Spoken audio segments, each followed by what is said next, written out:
علم پہلے سے ہے۔ چوہا آج اپنے بل سے نکلا، بلی کو دیکھتے ہی بھاگ کے واپس، کیسے پتہ ہے کہ یہ بلی میری دشمن ہے؟ اور انڈے سے بچہ نکلتا ہے اور نکلتے ہی چلنا شروع کر دیتا ہے اور دانہ چگنا شروع کر دیتا ہے۔ ہمارا بچہ ماں کے پیٹ سے نکلتا ہے، اسے 1 سال تک چلانا ہی سکھانا پڑتا ہے، پھر کھلانا سکھانا پڑتا ہے، پھر کیا کھانا ہے کیا نہیں کھانا یہ بتانا پڑتا ہے۔ تو یہ فرق ہے انسان اور غیر انسان کا۔ تو یہ علم باہر سے لیتا ہے۔ اب چونکہ ہمارا پیپر تھا خلق الموت والحیات لیبلوکم ایکم احسن عملا، کہ اللہ نے ہمیں دنیا میں بھیجا، انا خلقنا الانسان من نطفۃ امشاج نبتلیہ فجعلناہ سمیعا بصیرا۔ ہم نے انسان کو 2 پانیوں سے پیدا کیا کہ اس کو ہم آزمائیں، آزمائش کے لیے پھر ہم نے اس کو سننے والا بھی بنایا اور دیکھنے والا بھی بنایا۔ وجعل لکم السمع والابصار والافئدہ، اور اللہ تعالیٰ نے ہمیں آنکھیں بھی دیں اور کان بھی دیے اور دماغ بھی دیا اور دل بھی دیا۔ اور چونکہ پیپر تھا، جانور کا پیپر کوئی نہیں، لہٰذا نہ وہ غلط کرتا ہے، نہ وہ غلط سوچتا ہے، نہ وہ اپنی ترتیب زندگی میں اپنے راستے سے ہٹتا ہے، ہٹانا بھی چاہو تو نہیں ہٹتا۔ ہمارے لیے ہے انا ہدیناہ السبیل اما شاکرا و اما کفورا، ہم نے تمہیں راستہ دکھا دیا ہے، اب تم شکر گزار بنو یا کافر بنو، یہ اب تمہاری اپنی ثواب دید پر ہے کہ تم کون سا راستہ اختیار کرنا چاہتے ہو۔ تو امتحان کی وجہ سے ایک شیطانی طاقت ہے، اس کی دعوت ہے، ایک رحمان کی طاقت ہے اور اس کی دعوت ہے۔ اللہ کی دعوت انبیاء سے چلتی ہے اور آسمانی کتابوں سے چلتی ہے، شیطان کی دعوت زخرف القول سے چلتی ہے، غرورا، جھوٹی باتیں، غلط چیزیں لیکن پیش کرنے کا طریقہ خوبصورت، جھوٹ کو، زنا کو، شراب کو، چوری کو، ڈاکے کو، غیبت کو، رشوت کو، حرام کو اتنا خوبصورت کر کے پیش کرتا ہے کہ لوگ جانتے ہوئے بھی خریدار بن جاتے۔ اور ہمیں حق پیش کرنا نہیں آتا، ہم اتنی بدصورتی سے حق کو پیش کرتے ہیں کہ حق والے ہی گھبرا کے بھاگنا شروع کر دیتے ہیں۔ اور شیطان میں یہ وصف ہے کہ وہ اپنی ہر غلط چیز کو انتہائی خوبصورت کر کے پیش کرتا ہے۔ تو اللہ تعالیٰ نے انبیاء کے ساتھ کتابیں، آخری نبی اللہ کے محبوب صلی اللہ تعالیٰ علیہ وسلم، اور آخری کتاب کلام اللہ قرآن مجید، یہ تحریف سے پاک ہے۔ قرآن کس کا کلام ہے پہلے یہ پتہ ہونا چاہیے۔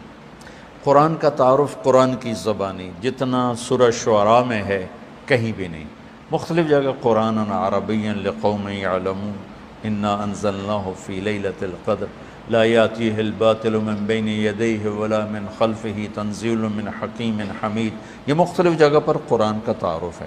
لیکن مجھے سورہ شعراء میں جو قرآن کا تعارف ملا ہے ایک ہی جگہ، وہ پورے قرآن میں ایسا اور کہیں نہیں۔ یہ میرا دعویٰ نہیں، یہ میری اپنی جستجو کے مطابق میری بات ہے، ہو سکتا ہے اس سے بھی بہتر کہیں قرآن میں آیا ہو۔ یہ کس کا کلام ہے؟ پہلا سوال یہ کہ اے بھائی کس نے بھیجا ہے، یہ پہلا سوال اٹھتا ہے۔ تو اس کا جواب ہے وَإِنَّهُ لَتَنزِيلُ رَبِّ الْعَالَمِينَ۔ انہو کہ تمہارا شک دور کرنا چاہتا ہوں کہ یہ بغیر شک و شبہ کے آسمان والے کا اتارا ہوا کلام ہے۔ اور رب العالمین کے ساتھ کلام والے کی ہیبت کو ذکر کیا گیا ہے کہ کلام والے کی ہیبت نہ ہو تو کلام کی ہیبت کیسے ہوگی؟ جب وہ کہنے والے کو نہیں جانتا تو اس کے کہے کو کیسے جانے گا؟ جب وہ حاکم کو نہیں جانتا تو حکم کو کیسے جانے گا؟ حاکم کی عظمت حکم کی عظمت پیدا کرتی۔ میرا بھائی تھا نشتر کالج میں کارڈیالوجی کے وارڈ میں سیکھ رہا تھا، 2-3 ڈاکٹر نوجوان بڑے خوبصورت لمبے چوڑے سب کے اونچے اونچے قد آپس میں باتیں کر رہے تھے۔ ایک چھوٹے سے قد کا آدمی آیا، بے روبا سا، میرے نزدیک وہ انتہائی بے روبہ آدمی تھا، اور تینوں ایسے ہو گئے، ایسے ہو گئے۔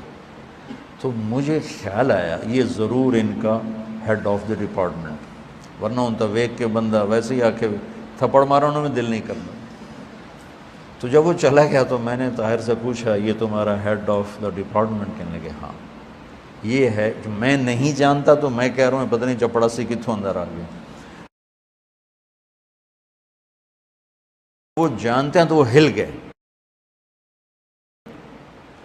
جتنا ہم لوگوں کی عظمتوں کو جانتے ہیں اتنا اللہ کو جانتے تو قرآن ہمارے دل کے اندر اتر جاتا۔ حاکم کی عظمت کے بغیر حکم کی عظمت نہیں، تو وَإِنَّهُ لَتَنزِيلُ رَبِّ الْعَالَمِينَ الحمد للہ رب العالمین وَقُضِيَ بَيْنُهُمْ بِالْحَقِّ وَقِيلَ الْحَمْدُ لِلَّهِ رَبِّ الْعَالَمِينَ، کہ یہ رب العالمین کا کلام ہے، کل کائنات کا شہنشاہ، جس کا علم کامل ہے۔ یعلم ما یلج فی الارض وما یخرج منها وما ینزل من السماء وما یعرج فیها، کائنات کا ذرہ ذرہ جس کے سامنے کھلا ہوا ہے، یہ اس رب کا کلام ہے۔ اس کی طاقت کیسی ہے؟ ان القوۃ للہ جمیعا، پوری طاقتوں کا مالک۔ اس کا ملک کیسا ہے؟ قل ان الامر کلہ للہ، اس کی طاقت، اس کا ملک، اس کی قدرت کیسی ہے، اس کی بادشاہی کیسی ہے؟ قل اللہم مالک الملک۔ اس کی تدبیر کیسی ہے؟ یدبر الامر من السماء الی الارض، اس کا انتظام کیسا ہے؟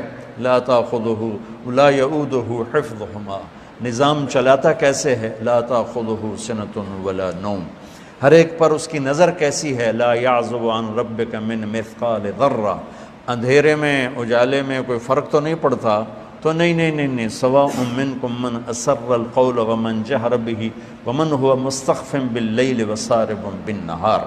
تو وہ ایک ہی وقت میں ساری کائنات پر ایسا حاوی ہے کہ نہ غافل ہے، نہ جاہل ہے، نہ ظالم ہے، ظلم سے پاک ہے، جہل سے پاک ہے، غفلت سے پاک ہے۔ فَإِنَّهُ يَعْلَمُ السِّرَّ وَأَخْفَى، اتنا علم کامل ہے کہ زور سے بولو تو سنتا ہے، آہستہ بولو تو سنتا ہے، ہونٹ بند کر کے بولو اسے بھی سنتا ہے۔ میں نے ہونٹ بند کیے، میں نے کچھ کہا، میرے کانوں نے نہیں سنا، اللہ کہتا میں نے سنا ہے۔ تو پہلی بات یہ ہے کہ دل کو اللہ کی عظمت سے بھرنا ہوگا، تب قرآن کی عظمت آئے گی۔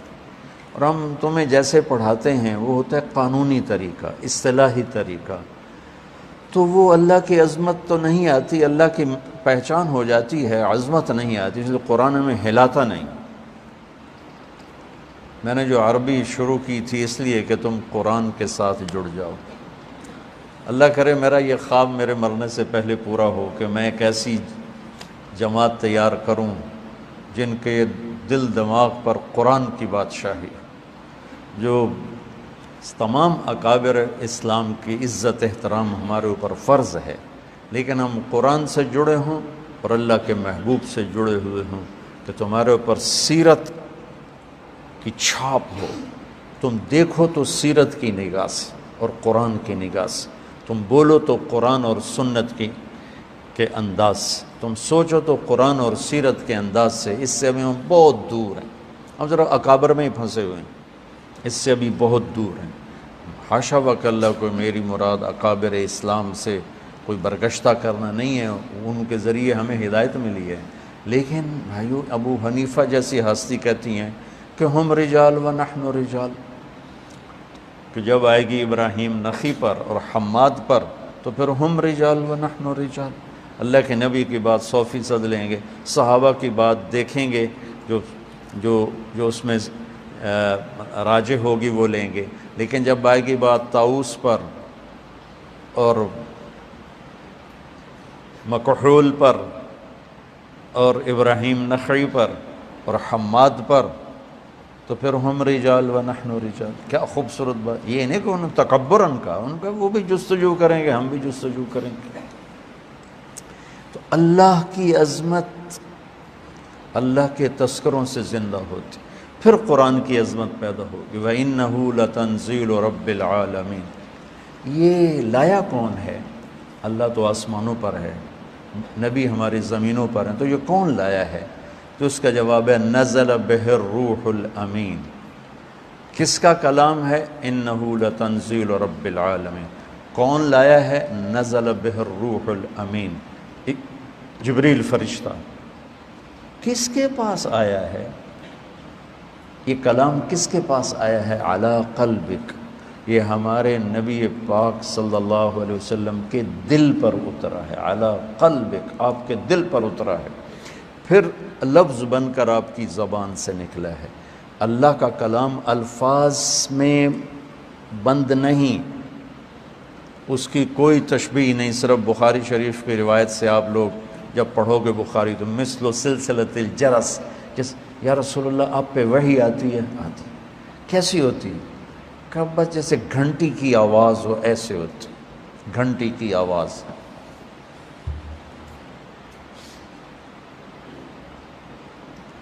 پھر جب آپ ہوش میں آتے ہیں تو وہ الفاظ بن کر زبان پہ آتے ہیں۔ یہ اللہ کی زبان سے تورات نہیں نکلی، اللہ کی زبان سے زبور نہیں نکلی، اللہ کی زبان سے انجیل نہیں نکلی، آسمان پہ لکھوائی گئی کتابیں اور اتار دی گئیں۔ کلام وہ ہوتا ہے جو زبان سے ادا ہو۔ قرآن میرے رب کی زبان سے نکلا ہوا کلام ہے، اور کائنات کے بنانے سے 2000 سال پہلے اللہ نے پورے قرآن کی تلاوت فرمائی، پورے قرآن کی تلاوت فرمائی۔ سبحان اللہ۔ پتہ نہیں کیا وہ انشاءاللہ جنت میں سنیں گے، اللہ ایمان کے ساتھ لے جائے تو جنت کی سب سے بڑی نعمت وہ اللہ کا دیدار ہے اور اللہ کے زبان سے اس کے کلام کا سننا ہے۔ جب جنت کی حوریں بھی گانا سنائیں گی، ساز بجے گا، جنت کے درخت ساز بنے۔ پھر داؤد علیہ السلام سنائیں گے تو جنت کے ساز درخت ساز بن کے بجیں گے۔ ہمارے نبی سنائیں گے تو جنت کے درخت ساز بن کے بجیں گے۔ جب اللہ پردہ ہٹائے گا، اپنا دیدار کرائے گا، اپنا کلام سنائے گا، پھر درخت بھی سنیں گے، نہریں بھی سنیں گی، دریا بھی سنیں گے، پتہ بھی سنے گا، تنکا بھی سنے گا، جانور بھی سنے گا، پرندہ بھی سنے گا، اور آپ بھی سنیں گے۔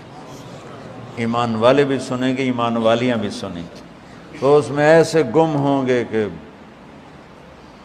انہیں جنت کی یاد ہی بھول جائے گی۔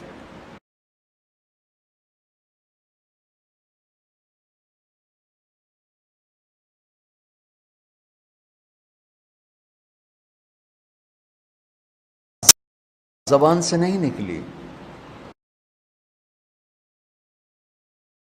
انجیل زبان سے نہیں، زبور زبان سے نہیں،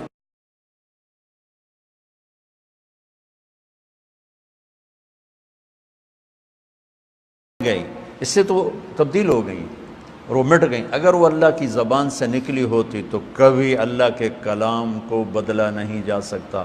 اللہ کی ہر صفت ناقابل تبدیل ہے، اللہ کی ہر صفت ناقابل تبدیل ہے، اللہ کی ہر صفت تغیر تبدل سے پاک ہے۔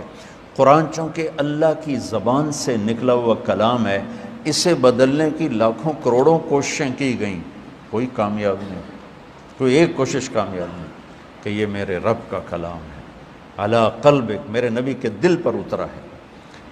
آخری سوال، کیوں آیا ہے؟ کیوں آیا ہے؟ لِتَكُونَ مِنَ الْمُنذِرِينَ۔ سبحان اللہ۔ انذار کیا ہے؟ آگے ایک زندگی آ رہی، اس زندگی کے بارے میں خبردار کرنا کہ دیکھو بھائی وہاں بہت بڑا نفع ہے، ہمیشہ کی زندگی جنت، وہاں بہت بڑا نقصان ہے، ہمیشہ کی زندگی آگ۔ تو قرآن کا مقصد ہے زندگی کا طریقہ، وہ طریقہ بتانا، خبردار کرنا۔ کس چیز سے خبردار کرنا؟ زندگی کے اس طریقے سے خبردار کرنا جس پر چل کے ہم سب دنیا میں بھی سکون سے رہیں اور جنت میں بھی کامیابی کے ساتھ پہنچ جائیں۔ جس طریقے پر چل کر دنیا کی مشقتیں اور دنیا کی مصیبتوں سے بچیں اور جہنم کی آگ سے بچ کر جنت میں جانے والے بن جائیں۔ قرآن اس لیے آیا ہے، ان ھذا القرآن یہدی للتی ہی اقوم۔ بہت سے رہبر بیٹھے ہوئے ہیں یہاں، تو قرآن، اللہ کہتا ہے کہ قرآن وہ رہبر ہے جو سیدھا راستہ دکھاتا ہے۔ قرآن کا چیلنج آج تک باقی. کتنی سائنس ٹیکنالوجی بڑھ چکی ہے. اب تو کمپیوٹر کے ذریعے سے اعلیٰ عبارت تیار کر لو، کمپیوٹر کے ذریعے سے آسمان کے تارے توڑ کے لے آؤ. اور قرآن کا چیلنج آج بھی باقی ہے. فاتو بصورت من مثلہ، کہ یہ میرے رب کا کلام ہے، ایک صورت ایسی لے آؤ. انا اعطینا جیسی 3 آیات کی صورت لے آؤ.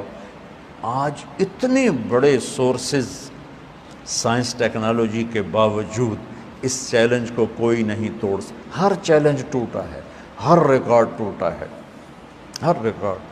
وہ یوسف کو شوق ہے نا کرکٹ کا، بیٹے میرے کو، تو وہ سعید انور سے اس کو بڑی محبت تھی. تو اس کا ریکارڈ تھا 194 ون ڈے میں. تو وہ آیا میرے پاس گھبرایا، وہ اس کا ریکارڈ برابر کر دیا فلاں نے. میں کہا پتر میں تو نہیں پتا ریکارڈ ہوندہ ہی کی. وہ گھبرایا، اس کا ریکارڈ برابر کر دیا. 4 دن بعد پتہ لگا کسی نے توڑ دیا. میں نے کہا بیٹا ریکارڈ ٹوٹنے کے لیے ہوتے ہیں، چیلنج ٹوٹنے کے لیے ہوتے ہیں. ایک چیلنج باقی ہے جو آج تک اسے کوئی چیلنج کر نہیں سکا. اور آج تک یہ تو بہت لکھا ہوا ہے کہ قرآن غلط ہے، یہ نبی کا کلام نہیں، یہ اللہ کا کلام نہیں ہے. غیر مسلموں نے لکھا ہے یہ محمد کا اپنا کلام ہے. میں نے بہت پہلے 98 میں ایک کتاب پڑھی، الی من هو دونہ، ان کے نام جو ہم سے نیچے ہیں، ان کے نام جو ہم سے نیچے ہیں. ایک نصرانی عربی نے وہ کتاب لکھی تھی، تو اس میں قرآن پہ قرآن یہ ہے، قرآن یہ ہے، قرآن یہ ہے. لیکن اس جیسا لا کے دکھا دو یہ آج تک کوئی نہیں کر سکا. اگر یہ محمد صلی اللہ علیہ وسلم کا کلام ہے تو وہ ایک بشر تھے، ایک انسان تھے. تو آج تمہارے پاس کمپیوٹر کے اتنے بڑی ٹیکنالوجی ہے کہ تم کیا سے کیا تارے توڑ کے دکھا رہے ہو. تو قرآن کے لیے ایک کے بار ایک سطر لے آؤ، ایک سطر. تو یہ قرآن کا چیلنج آج تک باقی ہے، اسے کوئی اسے نہیں توڑ سکا.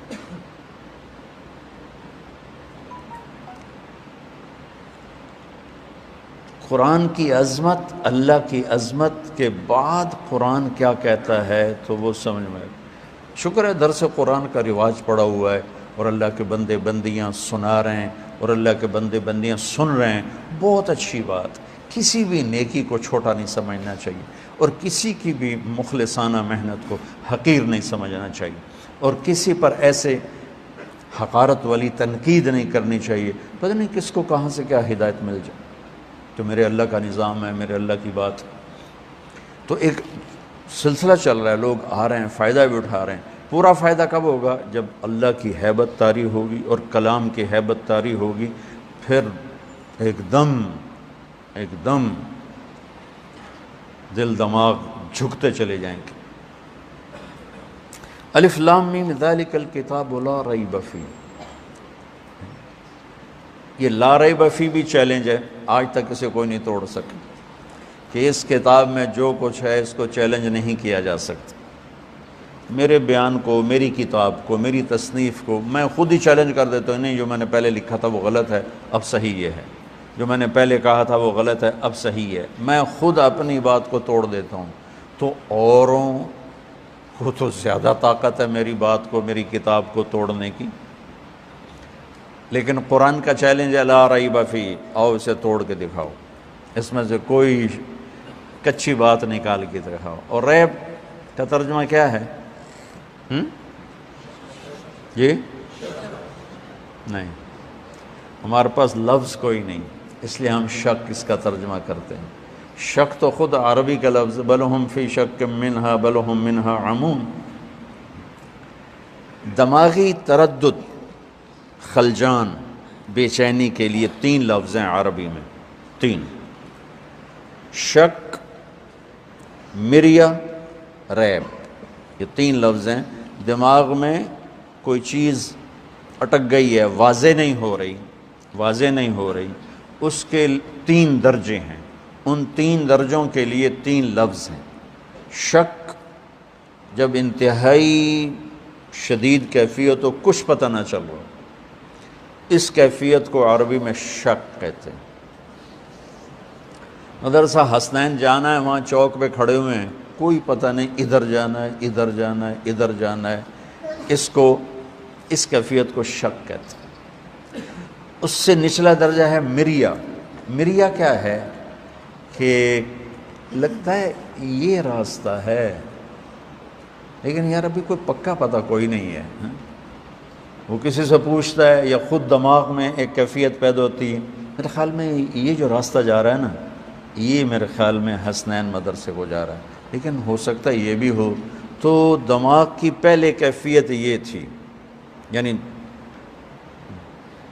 کوئی جہت کوئی طرف وزنی نہیں تھی، بلکہ ایسے پتہ نہیں یہ ہے کہ پتہ نہیں یہ ہے، پتہ نہیں یہ ہے کہ یہ ہے، اس کو شک۔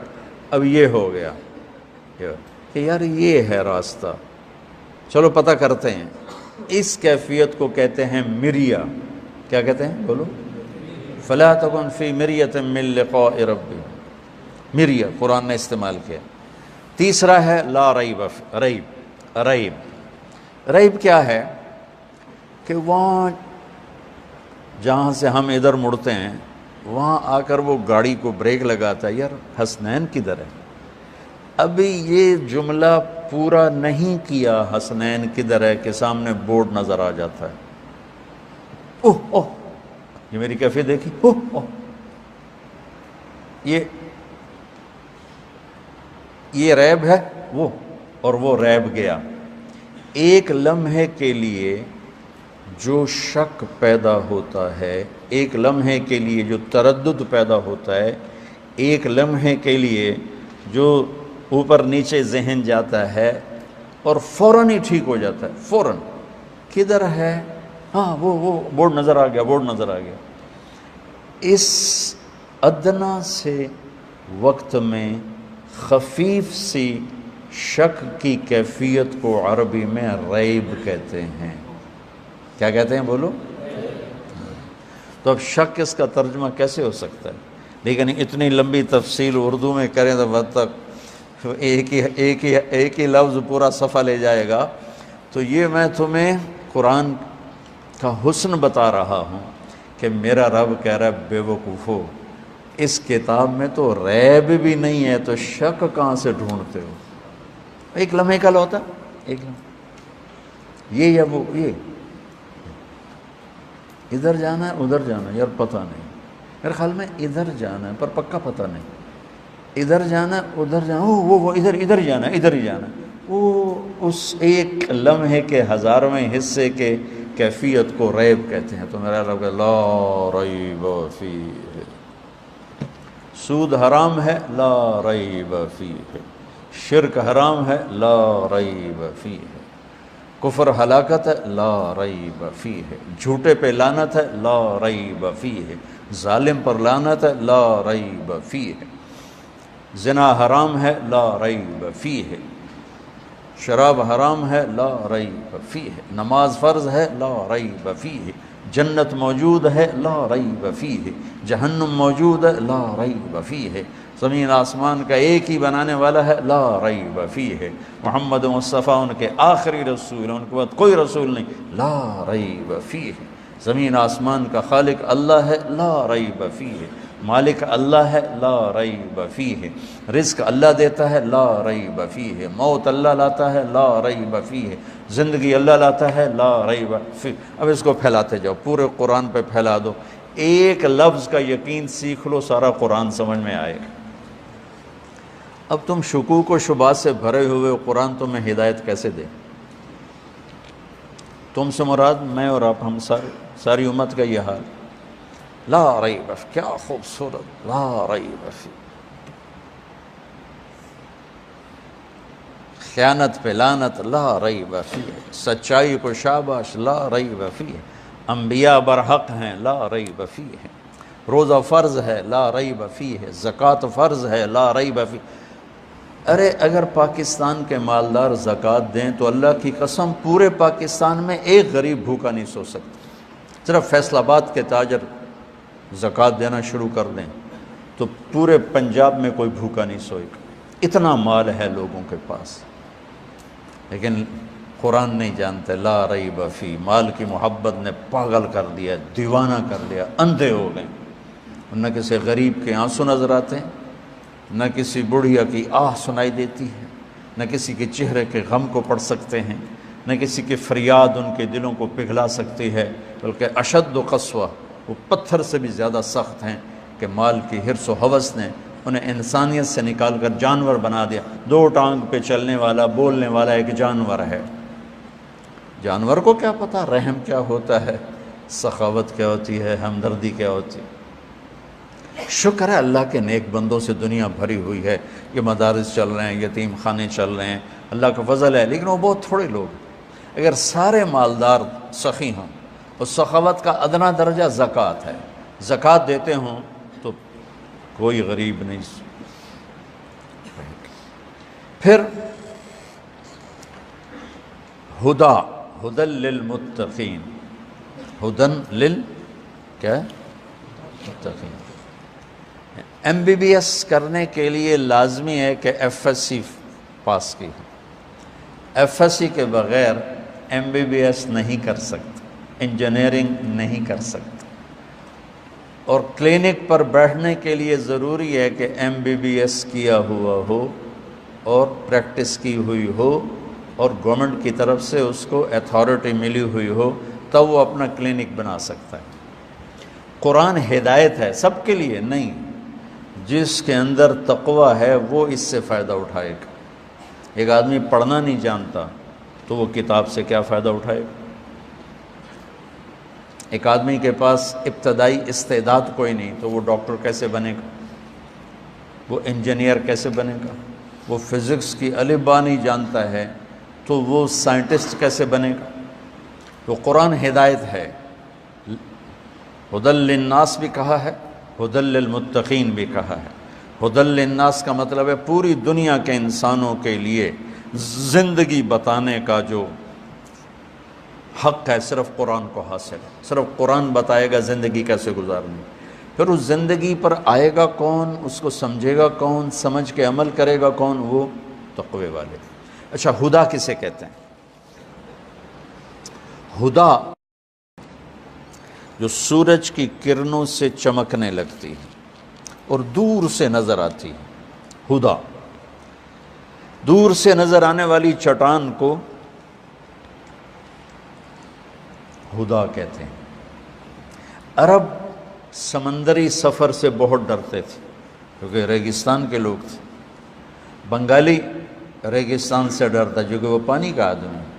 جیسے ہم سائیکل رکھتے ہیں، ان کی کشتیاں ہوتی ہیں. جب بنگلہ دیش تو بہت پھرا ہوں تو ہمارے غریبوں کے پاس سائیکل ہوتے ہیں یا موٹر سائیکل ہوتے ہیں، وہاں ان کے پاس کشتیاں ہوتی ہیں جو کہ ادھر پانی ادھر پانی ادھر پانی ادھر پانی. تو آنے جانے کے لیے سائیکل موٹر سائیکل ہے نہیں، چھوٹی چھوٹی کشتیاں ہوتی ہیں. چھوٹے چھوٹے بچے بھگا رہے ہوتے ہیں ایسے ایسے چپو چلا کے، اس کو ہلکی پھلکی سی ہوتی ہے. تو جو جس جگہ رہتا ہے وہ اس ماحول کا عادی ہوتا ہے. میں سال لگا رہا تھا میرے ساتھ وادی نیلم کے کشمیری اونچے پہاڑ. تو ایک بوڑھا کشمیری چند دن بعد کہنے لگا عجب ملوک سدھا ہی سدھا ہے سارا.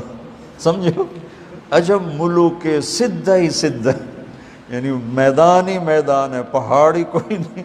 تو اس کے لیے میدان عجیب تھا، ہمارے لیے پہاڑ عجیب. ہم بڑے شوق سے گئے، بچے بھی. ہم نے جانا کدھر؟ سکردو. جب سکردو پہنچے تو کالے پہاڑ. ہم نے سمجھا تھا سرسبز پہاڑوں، کالے اور بڑے. ہمیں واپس لے جاؤ، ہمیں واپس لے جاؤ. یہ جو جہاں رہتا ہے وہاں اس کا مزاج بن جاتا ہے. عرب صحرائی آدمی ہے، پانی سے گھبراتے تھے، پانی کے سفر سے گھبراتے. اس لیے میرے نبی نے پانی کے جہاد کا اجر دگنا بتایا کہ جو غزوۃ فی البحر ہے وہ غزوۃ فی البر سے 2 گنا اس کا اجر زیادہ ہے. تو انہوں نے نا نشانیاں بنائی ہوئی تھیں چٹانیں کہ یہاں سے راستہ یوں مڑتا ہے، یہاں سے راستہ جدے کو جاتا ہے، یہاں سے ینبو کو جاتا ہے، یہاں سے عدن کو جاتا ہے، یہاں سے عقبہ خلیج عقبہ کو جاتا ہے، یہاں سے یمن کو جاتا ہے.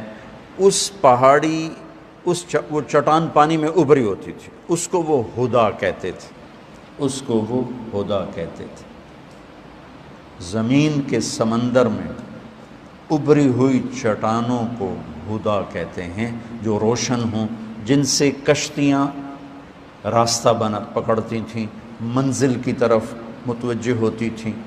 اس چٹان سے جو کشتی ٹکراتی تھی وہ پاش پاش ہو جاتی تھی، ان کشتیوں کا مقدر ہارتا تھا۔ وہ چھوٹے چھوٹے جہاز ہوتے تھے، پہاڑ سے ٹکر ہو کر ساتھ ہی ختم۔ علم الصیغہ بہت بڑی کتاب ہے، آپ نے نام سنا نا؟ علم الصیغہ بہت بڑی کتاب ہے صرف کی۔ میں نے ساری زبانی یاد کی تھی، ایسے سوری میں ابتدا میں کتابیں یاد کیا کرتا تھا، مولانا تم تو تکرار بھی نہیں کرتے اور میں اللہ کے فضل سے حفظ کیا کرتا تھا، یاد کیا کرتا تھا، جنون تھا میرا، جنون۔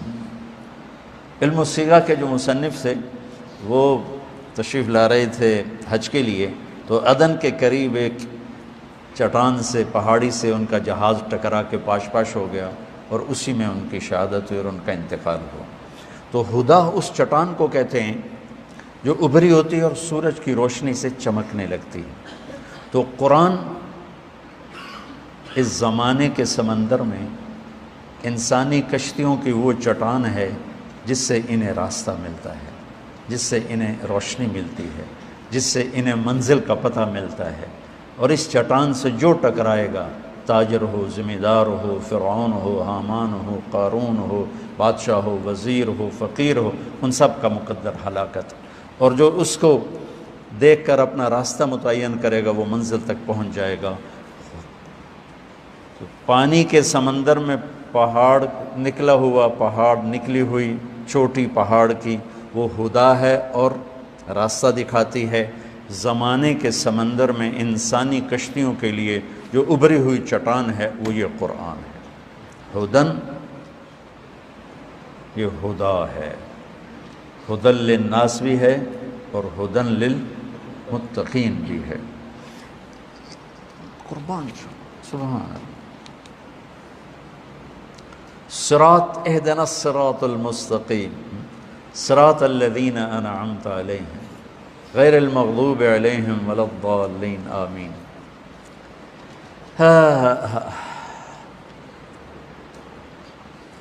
یہاں بھی ہم کہہ رہے ہیں یا اللہ ہمیں ہدا دے، ہدا اہدنا، ہمیں ہدایت دے، ہمیں وہ چٹان دکھا چمکنے والی جس سے ہمیں راستہ ملے گا۔ سورۃ فاتحہ سے اس کی ابتدا ہو رہی ہے، سورۃ فاتحہ میں وہ اس کی ابتدا ہو رہی ہے، اہدنا، یا اللہ وہ کدھر ہے، وہ چٹان کدھر ہے، وہ روشن جس کو دیکھ کر مجھے جنت کا راستہ ملے گا، جس کو دیکھ کر مجھے قبر کو روشن کرنے کا راستہ ملے گا، جس کو دیکھ کر مجھے اپنی زندگی گزارنے کا راستہ ملے گا، وہ کدھر ہے؟ تو اللہ کہتا ہے وہ میرے حبیب کے در پہ جھکنا پڑے گا، وہاں سے ملے گا یہ سودا۔ یہ بادشاہوں کے در پہ ملنے والا سودا نہیں ہے، سائنسدانوں کے در سے ملنے والا سودا نہیں ہے۔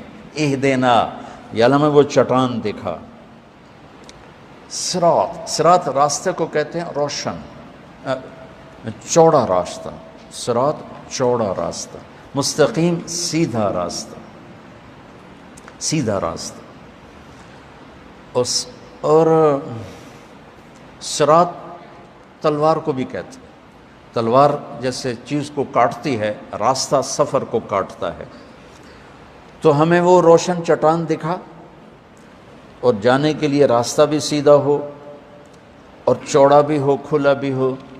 اور ناعمہ ایک بوٹی ہے جو سدا بہار سرسبز رہتی ہے، اس پہ خزاں نہیں آتی، تو انعمتا میں ناعمہ کا مطلب پایا جاتا ہے کہ سدا بہار، وہ راستہ سرسبز بھی ہو، سدا بہار بھی ہو، وہ سیدھا بھی ہو، وہ روشن بھی ہو، کھلا بھی ہو، وہ چوڑا بھی ہو، اور تیرے اس چٹان تک ہمیں پہنچائے۔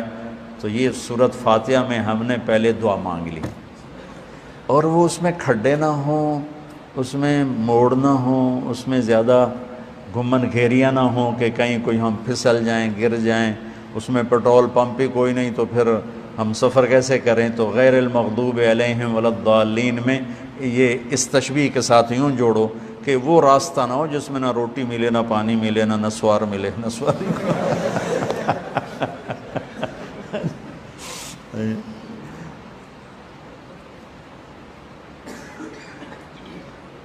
میرے ایک ساتھی تھے مولوی محمد حسین، بہت متقی اللہ والے، ہر 4 مہینے بعد اس خبیث یہ پڑی ہے، میں نے پھینک دی ہے ڈبی، پڑی ہے خبیث، 1 مہینے کے بعد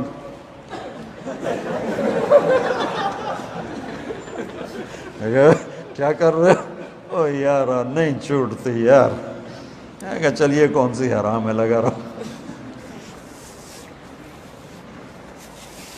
ہم نے دعا مانگی اہدنا الصراط المستقیم، سبحان اللہ، سیدھا راستہ ہو، مستقیم، صراط کھلا چوڑا راستہ ہو جس میں ہر چیز مہیا ہو اور سرسبز ہو، انعمت علیہم، اور کھڈے نہ ہوں، ٹیڑھا میڑا نہ ہو، اندھیرا نہ ہو، غیر المغضوب علیہم ولا الضالین، آمین۔ تو یہ دعا قبول ہو کر اللہ نے کہا لو پھر میں نے ہدا کو بھیج دیا ہے، تو مجھ سے ہدا مانگ رہے تھے، یہ ہدا ہے، یہ وہ روشن چٹان ہے انسانی سمندر میں، زمانے کے سمندر کی وہ روشن چٹان ہے جس سے انسانی کشتیوں کو، تاجروں کو، زمینداروں کو، کاشتکاروں کو، مردوں کو، عورتوں کو، خاندانوں کو، حکمرانوں کو، وزیروں کو، سیاستدانوں کو، مزدوروں کو، غریبوں کو، امیر کو، عرب کو، عجم کو، کالے کو، گورے کو، اندھے کو، کوڑھی کو، معذور کو، صحیح کو، پہلوان کو، سب کو راستہ دکھانے والا یہ ہے، اس سے راستہ تلاش کرو۔ ہدن للمتقین، اور تقوی والے کوئی آسمان سے آتے ہیں، کتنے سوکھے کام بات، او جی تقوی تو جو بڑی مصیبت ہے جی، کیویں متقی بنی ہے، قربان جاؤ رب پر، کیا خوبصورت، کتنا آسان کر کے بتایا ہے۔ وہ میں ڈردے کیوں ہو؟ 4 تا گلن کر لو تو تسی تقوی والے ہو۔ بھائی کوئی 50 باتیں نہیں بتائیں، میں قربان جاؤں میرے مولا تو کتنا کریم ہے، کتنا مہربان ہے۔ وہ بتاتا بھئی 500 چیزاں گنوا دیتا، 50 چیزاں دس دینا۔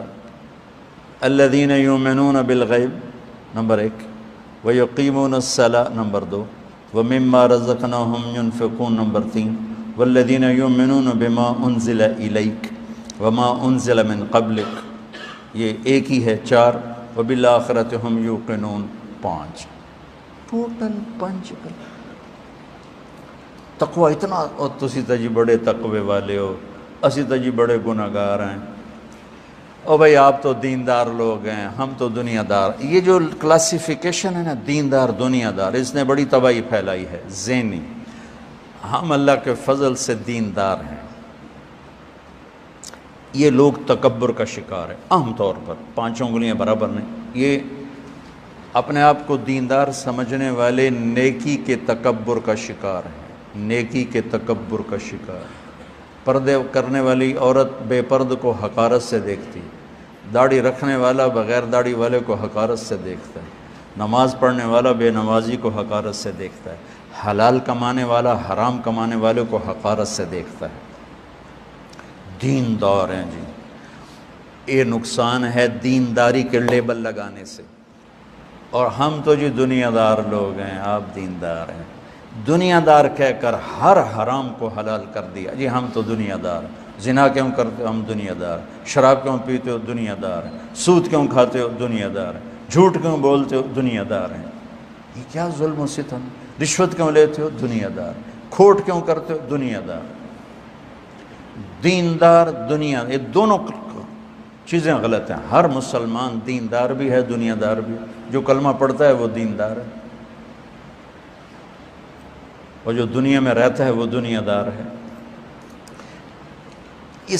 اس کتاب سے یعنی یہ وہ علم ہے جس کی کوئی انتہا نہیں۔ میرے نبی کا فرمان ہے وَإِذَا الْتَبَسَتْ عَلَيْكُمُ الْأُمُورُ كَقِطْعِ اللَّيْلِ الْمُظْلِمِ فَعَلَيْكُمْ بِالْقُرْآنِ فَإِنَّهُ مَاحِلٌ مُصَدَّقٌ وَشَافِعٌ مُشَفَّعٌ مَنْ جَعَلَهُ أَمَامَهُ قَادَهُ إِلَى الْجَنَّةِ وَمَنْ جَعَلَهُ خَلْفَهُ سَاقَهُ إِلَى النَّارِ، کہ جب اندھیری رات کی طرح فتنے ٹوٹ پڑیں تم پر تو قرآن کو پکڑ لینا، قرآن کو پکڑ لینا۔ قرآن کو پکڑنے کا مطلب ہے کتاب کو سینے سے لگا لینا، قرآن کو پکڑنے کا مطلب قرآن کی تعلیمات کو سینے سے لگا لینا کہ یہ تمہیں جنت میں لے جائے گا۔ تو میرے عزیزو، یہ وہ ہاں ایک حدیث سناؤں آپ کو، ابن القیم رحمۃ اللہ علیہ نے نقل کیا، بڑے زمانے بعد یاد آئی۔ جنت میں ایک مجلس ہوگی جس میں صرف اہل علم شرکت کریں۔ ہم علماء تو نہیں ہیں، لوگ ہمیں علماء کہتے ہیں، اور دعا کرو یہ نسبت ہماری اللہ باقی رکھے اور اسی پر ہماری موت آئے۔ یہ نہ کہا جائے کہ فلاں ذمہ دار مر گیا، فلاں تاجر مر گیا، فلاں عالم مر گیا، کہ لوگ گواہی دیں کہ عالم تھے، تو پھر اللہ تعالیٰ ہماری 2 نمبری کو بھی معاف فرمائے گا۔ کہ ایک حدیث ہے بڑی پیاری، ساری حدیثیں پیاری ہیں، لیکن یہ جیسے ہمارے جیسے جو علماء کہلاتے ہیں ان کے لیے، اذا مات العبد واللہ یعلم منہ شرا ویقول الناس فیہ خیرا فیقول اللہ تعالی قد قبلت شہادت عبادی لعبدی وعفوت عن علمی۔ سبحان اللہ، میرے نبی نے فرمایا کہ اللہ تعالیٰ فرماتے ہیں جب میرا کوئی بندہ مرتا ہے اور اللہ جانتا ہے کہ 2 نمبر کام ہے، سارا غلط آدمی ہے، لوگ کہتے ہیں مولانا صاحب، حافظ صاحب، تبلیغی صاحب، پیر صاحب، حضرت صاحب، لوگ تعریف کرتے ہیں، تو میں قربان جاؤں اس کریم ذات پر، جب وہ پیش ہوتا ہے اللہ کے سامنے تو اللہ فرماتے ہیں مجھے تو پتہ ہے تو غلط آدمی، لیکن میرے بندے کہہ رہے ہیں تو اچھا ہے، تو میں اپنے علم پہ نہیں لوگوں کی گواہی پہ فیصلہ کرتا ہوں، چل جا معاف کیا، کیوں معاف۔ تو جنت میں ایک محفل لگے گی جس میں صرف علماء ہوں، اور اس محفل میں کیا بات چلے گی؟ قرآن چلے گا، قرآن کے حروف پر، الفاظ پر، معانی پر بحث ہوگی، اور اللہ ہر ایک پر اپنے علم کا فیضان فرمائے گا، اور پھر اس میں جو لذت اور حلاوت ہوگی، اللہ کے بعد، اللہ کے دیدار اور اللہ کے کلام سننے کے بعد اگر کسی چیز میں حلاوت اور لذت ہوگی تو اس میں ہوگی۔ اس میں لگ کے انہیں ہر شے بھول جائے گی، نہ انہیں جنت یاد رہے گی، نہ جنت کی بیویاں یاد رہیں گی، نہ جنت کے کھانے یاد رہیں گے۔ دعا کرو اللہ ہمیں اس محفل میں شریک مجلس رکھے، ہم بھی اس مجلس کے شرکاء میں آ جائیں، چلو ان کے نوکر بن کے بیٹھ جائیں، پانی پلانے والے ہی بن کے بیٹھ جائیں، لیکن ہم بھی اس محفل میں آ جائیں۔ تو بچوں، رمضان کو قرآن سے مناسبت ہے، اور قرآن کو رمضان سے مناسبت ہے کہ اس میں اللہ نے اس کو اتارا، تو اللہ نے ہمیں کہا کہ اس کو سنو، اس کو پڑھو۔ تو میں اب 1 گھنٹے میں اب میری تمہید ہی 1 گھنٹہ میں لے گئی، تو اب میں آگے کیا بیان کروں، لیکن اس میں یہ ایک مولانا زبیر صاحب نے مجھے آیت نکال کے دی ہے، یہ آپ سب کو سنانے کی اور آپ کے ذریعے سارے سنیں گے کہ اس میں میرے اللہ نے کس طرح ہمیں زندگی گزارنے کا طریقہ سکھایا ہے۔ میں یہ چاہتا ہوں کہ قرآن کے سارے پہلو تو 1 گھنٹے میں سامنے نہیں آ سکتے، اور نہ ہی سارا قرآن اس طرح آ سکتا ہے۔ میری کوشش ہوگی کہ اللہ مجھے ہمت دے، توفیق دے، میں سر درد کی وجہ سے بھی عاجز معذور سا ہوں، کہ قرآن ہمیں کس زندگی کا پتہ بتاتا ہے، وہ آپ کو، وہ اللہ کرے ہمارے سامنے آ جائے۔ چونکہ جب آپ درسی کتابیں پڑھ رہے ہوتے ہیں تو یہ چیز اتنی نمایاں نہیں ہوتی ہے، تو اللہ کرے اللہ مجھے توفیق دے تو میں آپ کو قرآن کس زندگی کا داعی ہے وہ زندگی آ جائے، وہ زندگی سے ہم بڑے دور ہیں۔ تو یہ ایک آیت ہے، وَإِذْ أَخَذْنَا مِيثَاقَ بَنِي إِسْرَائِيلَ لَا تَعْبُدُونَ إِلَّا اللَّهَ وَبِالْوَالِدَيْنِ إِحْسَانًا وَذِي الْقُرْبَى وَالْيَتَامَى وَالْمَسَاكِينِ وَقُولُوا لِلنَّاسِ حُسْنًا وَأَقِيمُوا الصَّلَاةَ وَآتُوا الزَّكَاةَ ثُمَّ تَوَلَّيْتُمْ إِلَّا قَلِيلًا مِّنكُمْ وَأَنْتُمْ مُعْرِضُونَ۔ سبحان اللہ، یہ پورے سپارے، پہلے پارے میں یہ ایک آیت ہی کافی ہے آپ کو بتانے کے لیے، اور آپ کے ذریعے سے سکرین کے ذریعے سب کو بتانے کے لیے کہ جب ہم نے بنی اسرائیل سے عہد و پیمان لیا کہ اللہ کے سوا کسی کی بندگی نہیں کرو گے۔ سبحان اللہ۔ وما خلقت الجن پہلے ترجمہ کر لوں، اور والدین کے ساتھ احسان کرو گے، اور رشتہ داروں کے ساتھ، یتیموں کے ساتھ، مسکینوں کے ساتھ احسان کرو گے، اور لوگوں سے جب بات کرو گے تو خوبصورت بات کرو گے، اور نماز پڑھو اور زکوٰۃ دو۔ لیکن پھر تم میں سے بہت تھوڑے تھے جنہوں نے یہ کیا، اکثروں نے میری بات سے منہ موڑ لیا۔ یہ اللہ تعالیٰ نے بنو اسرائیل کو نصیحت فرمائی ہے، پہلے پارے میں۔ پہلا پارہ چونکہ جب سورہ بقرہ کے جو مخاطب ہیں نا وہ ہیں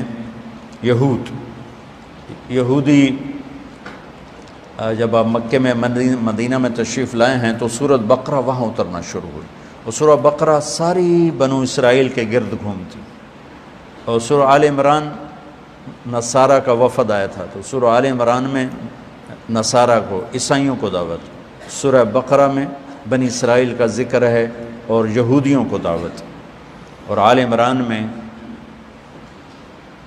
ان کو دعوت ہے، عیسائیوں کو دعوت۔ تو یہ اللہ تعالیٰ بنی اسرائیل سے بات فرما رہا ہے، اور یہی چند باتیں جو سارے معاشرے کو خوبصورت بنا دیتی کہ سب سے پہلے ہم اس کو جانیں جو ہمارا پیدا کرنے والا ہے، عبادت صرف اس کی ہے۔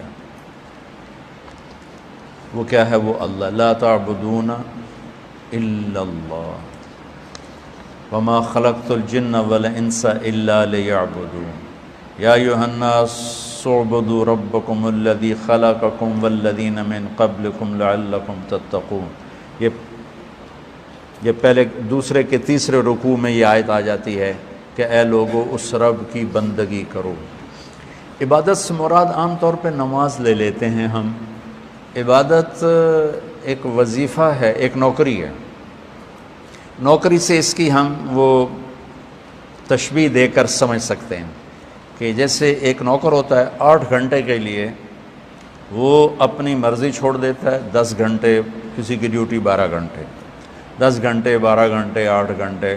یورپ میں 8 گھنٹے سے زیادہ آپ کسی سے ڈیوٹی نہیں لے سکتے، اگر زیادہ لیں گے تو آپ کو پیسے دینے پڑیں گے۔ وہ لوگوں کے حقوق کا بڑا خیال کرتے ہیں۔ ہمارے ہاں تو مالدار لوگ پیس کے رکھ دیتے، 12 گھنٹے ڈیوٹی لیتے ہیں، 16 گھنٹے ڈیوٹی لیتے ہیں، اور 1 روپیہ اوپر نہیں دیتے ان کی تنخواہ سے۔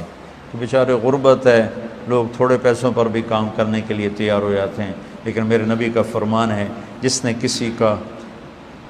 کسی سے کام لیا، مزدوری لی، اور اس کا پورا حق اسے ادا نہ کیا، تو قیامت کے دن اس مزدور کا میں وکیل بن کے اللہ سے بات کروں گا۔ تو ایک مزدور یا ایک افسر، ایک ملازم 12 گھنٹے، 8 گھنٹے، 10 گھنٹے کسی کا ہو جاتا ہے۔ کیا کرنا ہے جی؟ یہ ٹھیک ہے، یہ نہیں کرنا ٹھیک ہے، ادھر بیٹھو ٹھیک ہے، اٹھ جاؤ ٹھیک ہے، یہ لکھ کے لاؤ ٹھیک ہے، یہ نہیں لکھنا ٹھیک ہے، یہ سائن کرو جی بہت اچھا، وہاں لاہور چلے جاؤ، یہ فائلیں ہیں فلاں آدمی کو دیکھ جی بہت اچھا۔ وہ 10-12 گھنٹے کے لیے اپنی ہر شے چھوڑ دیتا ہے اور اپنے مالک کی ہر بات مانتا ہے، واپسی پہ مہینے کے بعد اسے اس کا معاوضہ مل جاتا ہے۔ اس کو پھیلا دیں ہوش میں آنے سے لے کر موت تک، جس کو 15 برس کی عمر علماء نے لکھی ہے کہ 15 برس سے موت تک میں نوکر ہوں اپنے مولا کا، اپنے رب کا، اپنے اللہ کا، میں نوکر ہوں۔ مجھے بلائے گا میں جاؤں گا، مجھے بٹھائے گا میں بیٹھوں گا، اٹھائے گا میں اٹھوں گا، روکے گا میں روکوں گا، چلائے گا میں چلوں گا، دے گا میں لوں گا، لے گا میں دے دوں گا۔ یہ اس کا نام بندگی، صرف نماز کا نام بندگی نہیں۔ اننی انا اللہ لا الہ الا انا، بولو، فاعبدنی، اور آگے اقم الصلاۃ لذکری۔ تو ایک اللہ کی بندگی اور ایک اللہ ہی سے مانگنا، اللہ کے سوا کسی سے مانگنا، قرض لینا، کسی سے مدد لینا، وہ تو ایک الگ چیز ہے، لیکن جھولی پھیلانا شروع کر دینا وہ صرف اللہ ہے، اللہ کے سوا اور کوئی نہیں ہے۔ دوسرا کیا ہے؟ والدین کے ساتھ احسان۔ اللہ تعالیٰ نے ہر جگہ والدین کو اپنے ساتھ جوڑا ہے، ہر جگہ۔ یا بنی لا تشرک باللہ ان الشرک لظلم عظیم، آگے وصینا الانسان بوالدیہ۔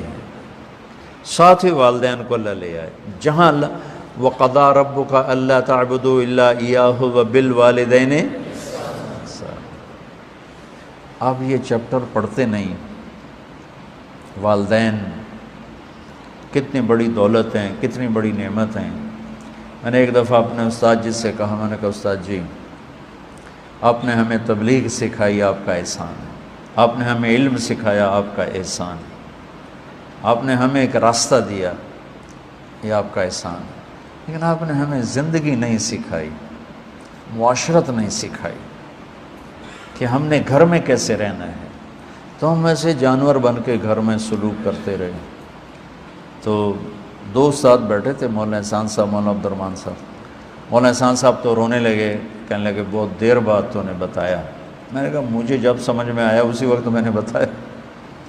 مولانا عبد الرحمن صاحب یہ دونوں میرے بہت بڑے محسن ہیں، میرے محبوب ہیں، یہ دو استاد نہ ہوتے تو کب کا میں فارغ ہو گیا ہوتا، تبلیغ چھوڑ کے گھر بیٹھا ہوتا۔ جو مجھ پر بیتی ہے، جو ساز سے نکلی ہے وہ دھن سب نے سنی ہے، جو تار پہ گزری ہے وہ کس دل کو پتہ، اشکوں سے جو پایا ہے وہ، یہ شکیل بدایونی بڑا شاعر گزرا ہے، اس کے اشعار ہیں، اشکوں سے جو پایا ہے وہ گیتوں میں سنایا ہے۔ اس کی زیادہ شاعری فلمی گیت تھے، مغل اعظم کے گیت اس نے لکھے تھے، لا یعنی بھی سن لو نا ساتھ ساتھ، مغل اعظم کے گیت اس نے لکھے تھے۔ تو اس کا شعر ہے، اشکوں سے جو پایا ہے وہ گیتوں میں سنایا ہے، جو اس نے گیت زیادہ لکھے۔ پھر بھی سنا ہے کہ زمانے کو گلا ہے، جو ساز سے نکلی ہے وہ دھن سب نے سنی ہے، جو تار پہ گزری ہے وہ کس دل کو پتہ ہے۔ میں اس کو یوں تبدیل کرتا ہوں شکیل بدایونی کی روح سے معافی مانگنے کے ساتھ، کہ اشکوں سے جو پایا ہے وہ بیانوں میں سنایا ہے، اشکوں سے جو پایا ہے وہ بیانوں میں سنایا ہے۔ پھر بھی سنا ہے کہ زمانے کو گلا ہے، جو ساز سے نکلی ہے وہ دھن سب نے سنی ہے، جو تار پہ گزری ہے وہ کس دل کو پتہ ہے۔ ہم پھول ہیں لائے ہیں اوروں کے لیے خوشبو، لے دے کے ہمیں تو بس ایک داغ ملا ہے۔ یہ میرے بڑے محبوب استاد ہیں، ان کے احسان اللہ ہی دے تو دے، میں تو نہیں دے سکتا۔ مولانا عبد الرحمن صاحب کہنے لگے نہیں ہم نے سکھائی ہے۔ میں نے کہا میری ان سے محبت بھی بے تکلف، میں نے کہا نہیں استاد جی سکھائی نہیں، بس ایسے گزارا ہے۔ تو خیر بات ادھر ادھر ہو گئی۔ والدین کا کیا مقام ہے واللہ ہم نہیں سمجھے تھے، چونکہ ہمیں بتایا ہی نہیں گیا۔ تو پھر میرے استاد کہنے لگے کیسے؟ میں نے کہا ایک چھوٹی سی بات آپ کو بتاتا، میری ماں کو ٹنڈ کرانے سے نفرت تھی، تو ماں کے لیے تو نفل نماز چھوڑی جا سکتی، تو وہ مجھے کہتی ٹنڈ نہ کرایا کرو، جس دن کہتے ٹرین نہ کرائے کرو اسی دن میں اس طرح پھر آ کے آ جاتا کہ میں نے ماں کی اصلاح کرنی۔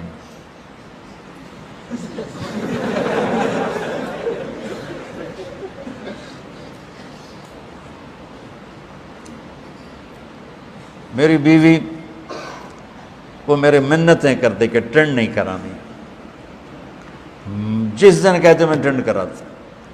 میرے بال بڑے ہوئے تھے تو وہ کہنے لگے آج میری ایک سہیلی آ رہی ہے، اللہ کے واسطے ٹرین نہ کرانا، میں تم نے ملانا چاہتی ہوں۔ میں نے کہا ٹھیک ہے۔ میں بازار گیا، اس طرح پھر آ کے پھر آیا۔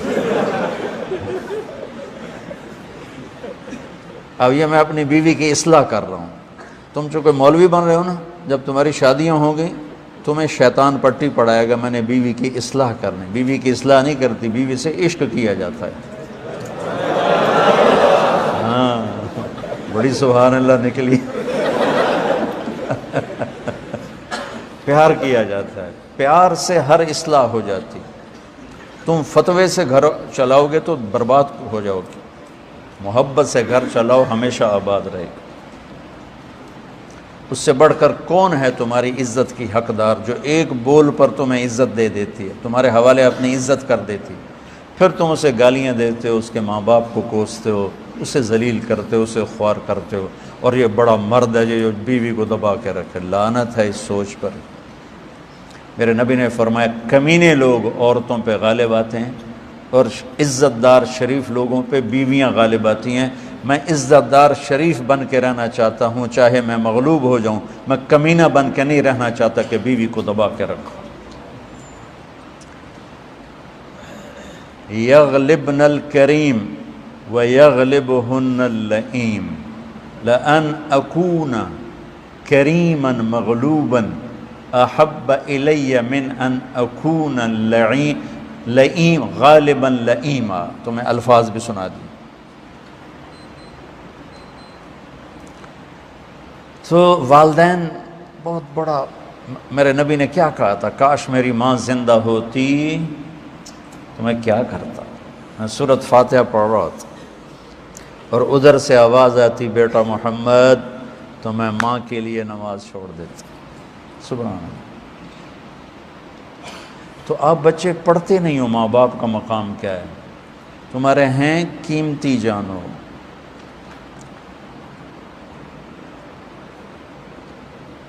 میں کالج پڑھتا تھا تو ماں باپ سے تعلق ہی ختم ہو گیا، 11 سال کی عمر میں لاہور بھیج دیا، تو جو محبت پیدا کرنے کا وقت تھا وہ ہوتا ہے 15 سال کی عمر تک بچے کو والدین کے ساتھ رہنا چاہیے، اس کے بعد جہاں پھرے تعلق مضبوط ہو جاتا۔ لیکن مجھے انہوں نے، میں 10 سال کا تھا، مجھے لاہور بھیج دیا، ڈاکٹر بنانا ہے، سینٹرل ماڈل اسکول میں داخل کروا دیا۔ 3 سال میں روتا رہا، پھر میرا دل سخت ہو گیا۔ تو میں خط لکھتا تھا جب پیسے ختم ہوتے تھے۔ تو ایک دفعہ میرے باپ کا خط آیا، بیٹا جب پیسے ختم ہوتے ہیں اسی وقت خط بھیجتے ہو، کبھی آگے پیچھے بھی اپنا حال بتا دیا کرو۔ تو یہ بہت درد بھری بات تھی، لیکن مجھے اس بات پہ درد کی بجائے ہنسی آ رہی تھی۔ ایک کڑی گل پتہ نہیں تھا والدین کا۔ تو عبد الرحمن بن ابی لیلہ کا نام سنا ہو نا آپ لوگوں نے، امام ابو حنیفہ کے معاصر ہیں، اور آپس میں یوں تھے، بہت کھچاؤ تھا، ایک دوسرے کی بنتی نہیں تھی، اور بننے سے مراد کو لڑائی نہیں تھی، علمی دلائل کی سطح پر دونوں ایسے تھے، ایسے۔ اور ابو حنیفہ کی والدہ عبد الرحمن بن ابی لیلہ کی معتقد تھی، کہتے ہیں نعمان یہ مسئلہ ہے، جا کے عبد الرحمن سے پوچھ کے آ کے مجھے بتا۔ اور اس شدید اختلاف کے باوجود ابو حنیفہ چادر کندھے پہ ڈال کے جاتے کہ حضرت میری ماں نے بھیجا ہے، حالانکہ وہ خود ان سے زیادہ بڑے۔ عبد الرحمن بن ابی لیلہ کی تو کوئی امامت نہیں چلی، کوئی فقہ نہیں چلی، ابو حنیفہ کتنا بڑا نام اللہ نے بنا دیا، اور وہ ماں نے کہا ہے لہذا جا کے پوچھ کے آتے تھے۔ تو اپنی بندگیاں چھوڑ دو ان کی خوشنودی حاصل کرنے کے لیے، ان کی دعا لینے کے لیے۔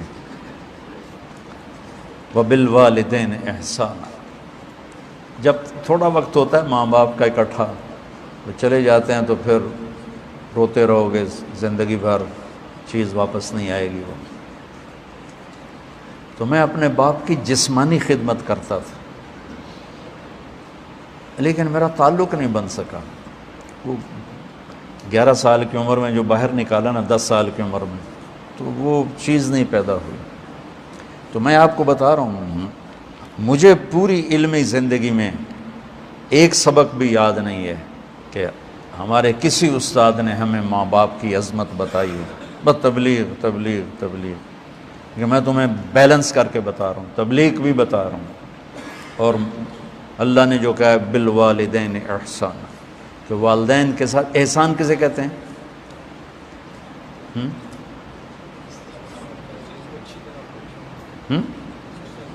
ہیں؟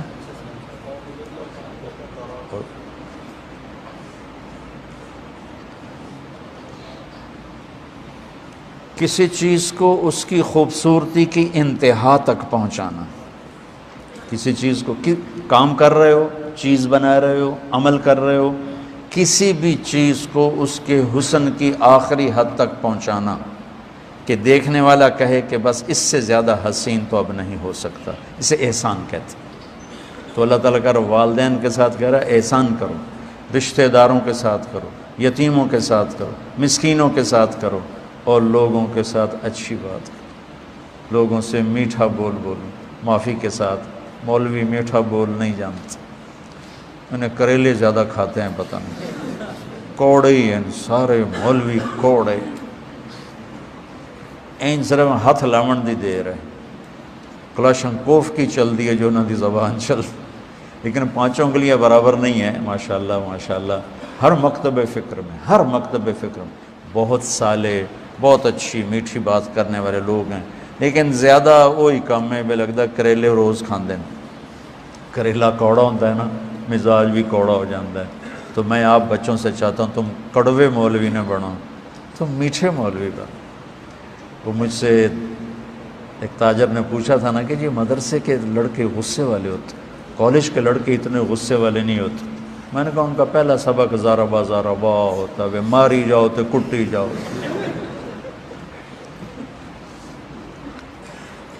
تو یہ آج بس ایک ہی آیت پورے ایک پارے میں سے، یہ ایک آیت ایسی زبردست ہے، کیا کرو؟ صرف اللہ کی بندگی کرو۔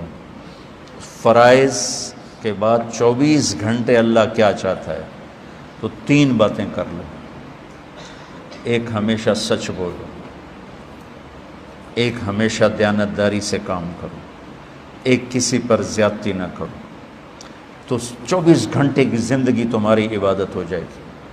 اگر میں اور آپ یہ چاہتے ہیں کہ ہماری ساری زندگی تعبدون ہو جائے، کہ ہم اللہ کی بندگی کریں، تو بندگی 5 نمازیں ہیں، روزے اب 30 ہیں، اس کو آگے تو بڑھا نہیں سکتے، حج 1 دفعہ ہے، پوری زندگی بندگی بن جائے۔ سچ بولنا ہے۔ ایک حدیث سنا دیتا ہوں، آپ نے فرمایا 4 باتیں لے لو، موج کرو، سب کچھ تمہارا ہے۔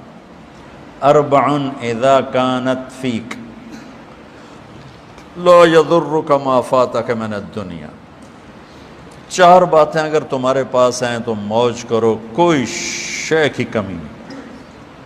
صدق و حدیث، یعنی نماز کے علاوہ 24 گھنٹے کیسے انسان بنوں؟ صدق و حدیث، حفظ و امانت، حسن و خلیقت، عفت فی طعمت۔ سبحان اللہ۔ فرمایا سچ بولنا، جھوٹ نہ بولنا، امانت داری سے کام کرنا، دھوکہ نہ دینا، اچھے اخلاق بنانا، بد اخلاق نہ بننا، رزق حلال کمانا، حرام نہ کمانا، جاؤ موج کرو۔ تو اللہ نے بنی اسرائیل کا گلہ کیا کہ لیکن وَأَقِيمُوا الصَّلَاةَ وَآتُوا الزَّكَاةَ، نماز پڑھو زکوٰۃ دو، لیکن تم تو سارے ہی بگڑ گئے، تم میں تھوڑے تھے جو یہ کام کرنے والے تھے۔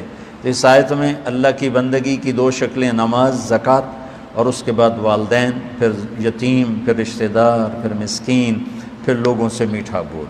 میٹھا بول بولنا سیکھو بچوں، میٹھا بول بولنا سیکھو۔ میٹھا، لوگ میٹھے بول کے غلام ہیں، لوگ میٹھے بول کے غلام ہیں۔ میں تمہیں بتایا کرتا ہوں نا، وہ بس کے پیچھے لکھا ہوا تھا دل برائے فروخت، قیمت 1 میٹھا بول۔ بسوں کے پیچھے تو عجیب و غریب لکھا ہوتا ہے، لیکن یہ ایک بڑا خوبصورت جملہ دیکھا تھا، دل برائے فروخت، قیمت 1 میٹھا بول۔ چلو، اللہم لک الحمد کما انت اہلہ، فصلی علی محمد کما انت اہلہ، وفعل بنا ما انت اہلہ، انک اہل التقوی و اہل المغفرہ، ربنا آتنا فی الدنیا حسنہ وفی الآخرۃ حسنہ وقنا عذاب النار۔ یا اللہ، تو نے ہمیں رمضان کا مہینہ نصیب فرمایا، اس کو ہمارے لیے پورا فرما۔ یا اللہ، اس کو ہمارے لیے خوبصورت بنا، ہماری بخشش کا ذریعہ بنا، پوری امت سے آئے ہوئے مصیبت کے بادل ٹل جانے کا ذریعہ بنا۔ ہر گھر میں پریشانیاں ہیں مختلف قسم کی، سب کی پریشانیاں دور ہونے کا اس مبارک مہینے کو ذریعہ بنا۔ ہماری اس محفل کو یا اللہ نورانی بنا، شرف قبولیت عطا فرما، اور جو تیرا یہ پیغام ہے لوگوں تک پہنچانے والا، اس کی شکل قائم فرما۔ اور یا اللہ، اس مہینے کی برکت سے ہمیں امت بنا دے، ہمیں فرقوں سے نکال لے، فرقہ واریت کی آگ کو بجھا۔ یا اللہ، یہ ہمارے بس میں نہیں ہے، تو کرے گا تو ہوگا۔ یا اللہ، تو فرقہ واریت کی آگ کو ختم فرما، اور امت کو امت پناہ نصیب فرما، اور پورے ہمارے ملک کی حفاظت فرما۔ اسے بیرونی فتنوں، اندرونی فتنوں سے بچا، اندر باہر کے دشمنوں سے بچا۔ یا اللہ، یہ ہماری اس ادنا کوشش کو قبول فرما۔ یا اللہ، ہم نے رمضان میں تعلیم شروع کی ہے اس نیت سے کہ یہ علم کا مہینہ ہے، ان ہمارے بچوں کو، ان کے استادوں کو، ان کی طفیل مجھے بھی اپنے خزانوں سے علم لدنی عطا فرما۔ من عندک من لدنک والا دروازہ ہمارے لیے کشادہ فرما۔ من عندک من لدنک والا دروازہ ہمارے لیے کشادہ فرما۔ اور جتنے لوگ ہمارے ساتھ ہاتھ اٹھا رہے ہیں سب کی دنیا بھلی فرما، اخرى بھلی فرما۔ جتنے لوگ ہمارے ساتھ ہاتھ اٹھائے ہوئے ہیں یا اللہ ان سب کی دنیا بھی اچھی کر دے، آخرت بھی اچھی کر دے، بیماروں کو صحت دے دے، مقروضوں کے قرضے ادا کرا دے، دکھیوں کے دکھ دور کر دے۔ ہمارے عزیز جو تیرے پاس آ گئے ان کے درجے بلند فرما۔ جب ہمارے جانے کا وقت آئے تو یا اللہ ہم سے راضی ہو کے بلا، عافیت سلامتی سے بلا، دکھ درد والی موت سے بچا۔ ربنا آتنا فی الدنیا حسنہ وفی الآخرۃ حسنۃ وقنا عذاب النار۔ آمین۔